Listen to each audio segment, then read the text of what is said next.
All right. Thank you, everyone who's joined. So my name's Kush. I'm the TA lead for TikTok for EMEA. We've got Linton with us as well. He's part of our procurement EMEA team as well. So we'll give ourselves a quick intro, how we joined TikTok and what our kind of day-to-day roles are, and then for my side it'll be more on the technical roles that we're currently hiring for as TikTok itself. So I'll give a quick breakdown of the roles, what we're looking for, etc., and then I'll do a poll. I'll keep it quite open if you want to do how to kind of stand out in our interview processes, or how to stand out in the application forms, or our interview process, what's the best way to conduct yourself. So I'll give you guys two options, and whichever has the majority will go with that. Then Linton's going to kind of go in his background, his experience with TikTok, tips and tricks, etc. So Linton, do you want to give a quick intro of yourself? Hi everyone, so I'm Linton. So I've just been on the main stage, exciting speakers there, just listening in to that. So I work in procurement. So essentially what we do, I had a new colleague join last week, and they mentioned procurement as we are just experienced shoppers, right? So yeah, so pretty much what we're doing, shopping for TikTok. Is essentially what we do is, looking at, any organization in terms of what makes it tick. We need to have laptops, we need to have campaigns and all that kind of stuff. So anything that relates to spending money for TikTok, so that goes through procurement. So any financial spending that we're doing will go through the procurement function. So I sit within that function, and there's quite a few of us in the function as well, all new, quite diverse in terms of background. So we're coming from different industries as well. So for myself, I come out of the manufacturing industry. So I think my last two jobs, I was working for a box making company, supplying all the boxes for Amazon and a lot of other companies as well. And before that, I was working for Hovis, so making bread.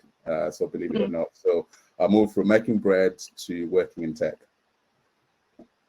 Cool. Sorry, how long have you been with TikTok now? Just to clarify that. Yeah, I've been here for a year. I've been here for a year now. I think it was my 1 year anniversary on the 1st of June. Cool. Thanks, Linton. I'll start with mine's a very kind of standard. From uni, I went to agency working with different tech companies, etc. So I worked in the data and AI space anywhere. Pretty much, as you imagine, Wolf of Wall Street sort of agency, cutthroat, get the deals in, etc. And then I went from agency, and I've been with TikTok for a year and a half, a bit now, I think. So this is my first internal role itself, completely different from working from an external point to internal point, different challenges, etc. So it's been fun. It's a lot of challenges, you can imagine. TikTok is growing massively in EMEA. I think we're only on the first phase itself. We've got a brand new office that we're opening in Farringdon as well, which is apparently amazing. You can imagine how a TikTok office will be. Pretty much every building, every room is a completely different theme and stuff, which is quite exciting.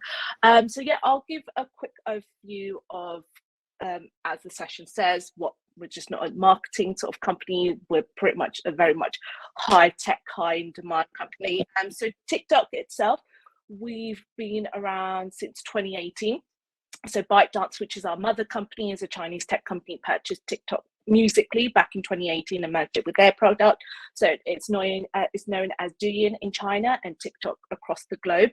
So TikTok itself, there's different functions, as you can imagine. On the app itself, you've got a lot of the AI side of things, you've got the back end, the front end, you've got stuff to continue it, maintaining it and improving it, etc. We've got a few different roles across EMEA. Majority will sit in London, which is our engineering hub for EMEA, but we're kind of spread out between Dublin, Dubai, Tel Aviv, Poland as well. That's kind of our next location.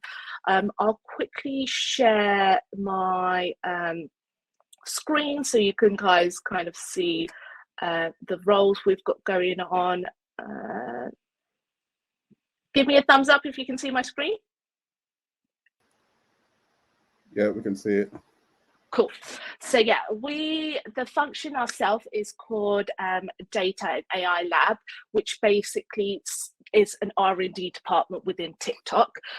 So as on an average day, TikTok itself, we hit about roughly 1.8 billion users per day. Again, that's across the MEA region. So we've got a lot of users, a lot of stuff happening in the background to continue our growth. So we are pretty much hiring throughout the different spectrums, from solution engineers, machine learning, security. We've got a brand new data center that's opening in Dublin. A lot of the stuff with that, obviously Linton's going to be involved with the procurement side of things, because a lot goes into the data centers and the different agencies and vendors we work with. We've also got network roles and speech and audio. We've got different teams that sit in within music. We've got machine learning music researchers, and we've got audio detection, all that. Pico is it's kind of another brand within TikTok. Pico is our VR headset, so another product that ByteDance has purchased. So Pico is one of those. As integrity and speech and audio, we will share this leaflet with everyone, so they can, scan it, check out the roles and stuff. You can also check out on BYP's platform. We've got all our roles there that you can apply to. Also on LinkedIn, our website. So there's a split between ByteDance, which is our mother company, and then TikTok itself. So you can definitely check out both websites and stuff. And obviously a little bit kind of going into the benefits of what TikTok offers, from health awareness, learning and development. As a tech company, that's a huge part of us continuing the growth, especially with our tech team, but even non-tech departments as well. We're only at our starting game. Imagine what Facebook was kind of 15 years ago. We've got such a long way to grow. So the learning development aspect of our company is such a key area for us. And obviously recognition, we want to kind of hold on to the loyal people and the people that we've got that have built TikTok from the ground up. Like, we're not going to be anything without the people we have, and I'm pretty sure Linton would kind of verify that as well. We've got such amazing teams, such great opportunities to progress and learn and continue our career path, and both kind of from a personal point of view, what career or personal aspirations you want to grow. That's a big thing as well. It's not just your day-to-day job, what else we can support you, and TikTok's big on that as well. So yeah, definitely check out all these sort of links, and feel free to reach out to us on LinkedIn as well. So yeah, that's kind of a quick overview. Sorry, with the time limit, I have to give a quick sort of snapshot of what we're doing and everything. So yeah, that's the roles we're working on. Apart from that, how do I get off it? Sorry. Yes. There you go. Yeah, apart from that, let's see the questions. So cool. I've got mostly thumbs up for the interview process, how to prep for a tech interview. Cool. So TikTok, obviously each role itself has different rounds, different requirements itself. So I'll just give a general overview, but let me know if there's anything specific, kind of what you want and stuff. So with the tech roles itself, general process is obviously you apply either through our website, BYP, or through LinkedIn, etc. Another shout out I do want to give is referrals. So if you see a role on LinkedIn or website, connect with people in that department. It can be the hiring manager or actual engineers in that department. You'll definitely you'll stand out more when it's a referral, because the colleagues that we have, they get rewards for referrals as well. But if you know kind of the ins and outs and just kind of introduce yourself, and you're not sure what's kind of the correct role or the correct person to reach out, definitely connect with people either in the team or the recruiter and stuff, and just ask like, hey, I've seen you're recruiting for this role. Do you have any kind of insight for myself or any tips or tricks? That's kind of the best way to kind of get into the tech space, I'd say, because it's very competitive. I have to be very honest. I'd get thousands of applications per day, and just kind of reviewing them, to stand out, it's definitely kind of doing that internal connection and networking, etc.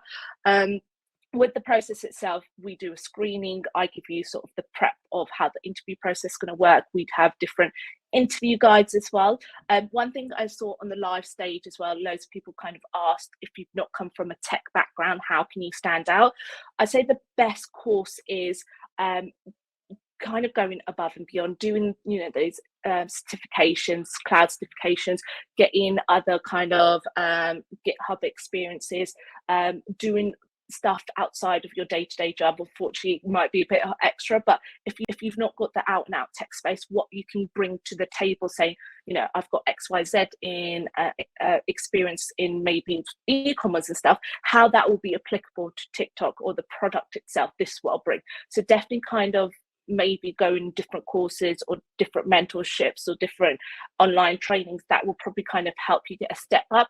Obviously, due to certain requirements that you do need certain experiences with a particular product, because that's what your day in day out job will be, and you know, the interview process, the technical rounds will be very specific for that product as well. So certain roles, unfortunately, unless you have that hands-on experience, it's kind of hard to get in, but getting that entryway or getting kind of your CV noticed is definitely going sort of that route.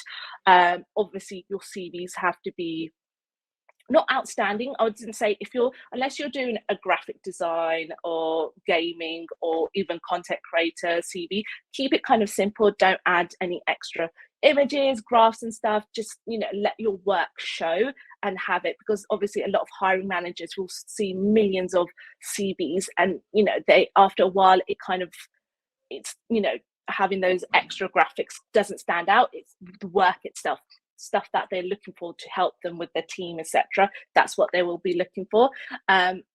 Tips is that we've got Roberta doing the session next. She's going to give you tips on how to make your CV outstanding. I generally use Harvard's kind of thesaurus, sort of how to make certain words out. Like, for example, you know, I've conducted researches, you know, I've assembled, I've built something from scratch, I've diagnosed. All those words are action words. Action words are amazing on CVs, but definitely check out Roberta's little section. She will help you kind of go into a bit more detail about that. Then obviously always drop a thank you email within 24 hours of doing your interview. The amount of appreciation that I would get from candidates, and I would remember them because they've actually gone out their way to say, you know, thank you for that interview, really helpful. A little bit feedback, even feedback from ourselves, like, you know, XYZ would have been useful. That's amazing, because as recruiters, we want you guys to have the best candidate experience with TikTok as well. So even if you've got feedback for us, feel free to drop that message. So yeah, within 24 hours, just say, hey, thanks for that, really appreciate it, really insightful, etc. That will be amazing. A lot of people don't realize that the recruiters are very much involved in the interview process, apart from the hiring managers. So having that, you know, goody two-shoe relationship definitely will help you through the process. But yeah, let's see. Yeah, I think that's it. Let me quickly check the chat. Cool. All right. Yeah, that's a quick overview of how to stand out, the process itself. Obviously, each role is completely different, so you know, don't want to go into too much of the nitty gritty and stuff. But you know, if there's anything specific you want to know, let me know. You know, connect with me on LinkedIn or drop any more questions and stuff. But I'll open up the floor to Linton to kind of give his, you know, experience, how he got into TikTok, what's he doing, etc. Yeah, that's fine. Thank you. Thank you so much for that.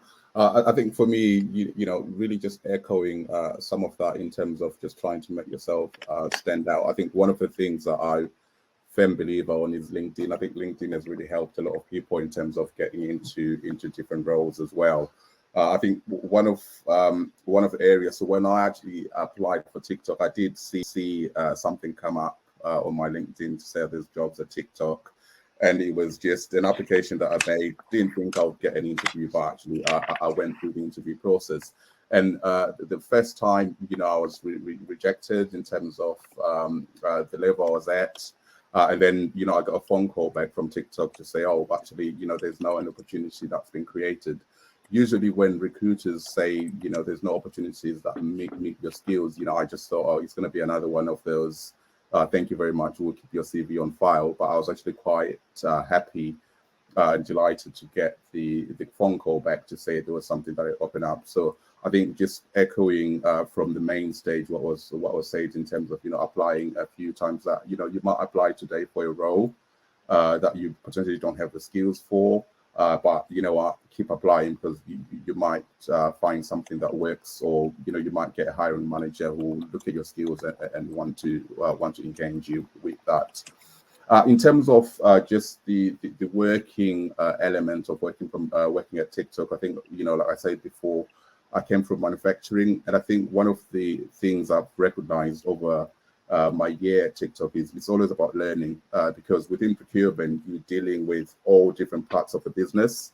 So so you might get a request. So it's about understanding what is it that people actually want to purchase. What is it for? Why is it needed? When is it needed? So as part of that, you actually build more relationships. So I would say if there's anyone considering a future in procurement, procurement is the place to be, right? I can say that. Yeah. 100%. I agree as well. Yeah. So we tend to connect with a lot of people, a lot of stakeholders in the business. I think we had Jordan talking about being a lawyer. So we do work with lawyers. We do work with people in marketing. So you're pretty much working with everyone in the business.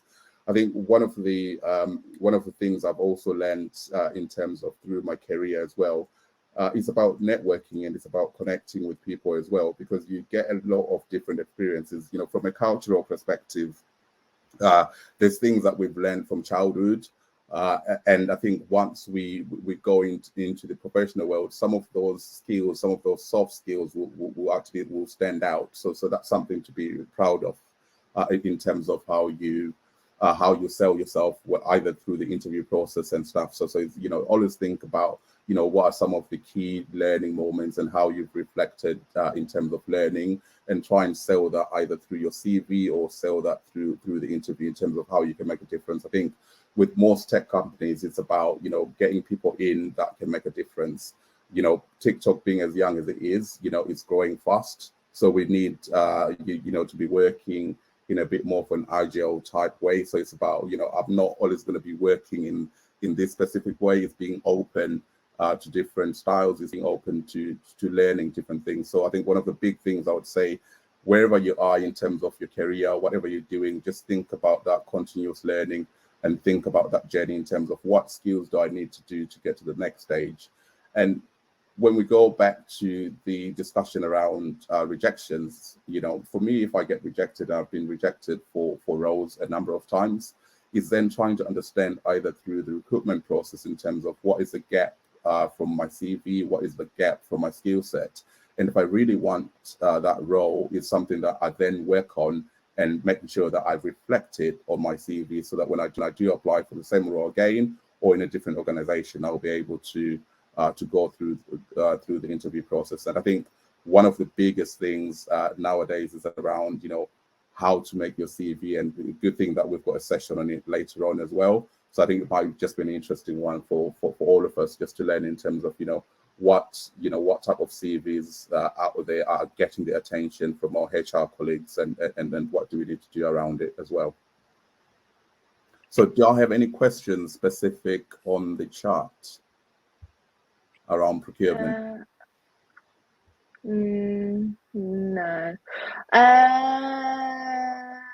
From your experience, there's one that, if there's, just going back on the kind of rejection part and sort of going through different sort of processes, if you don't have the years of requirements even for the team itself, should you still apply to the role?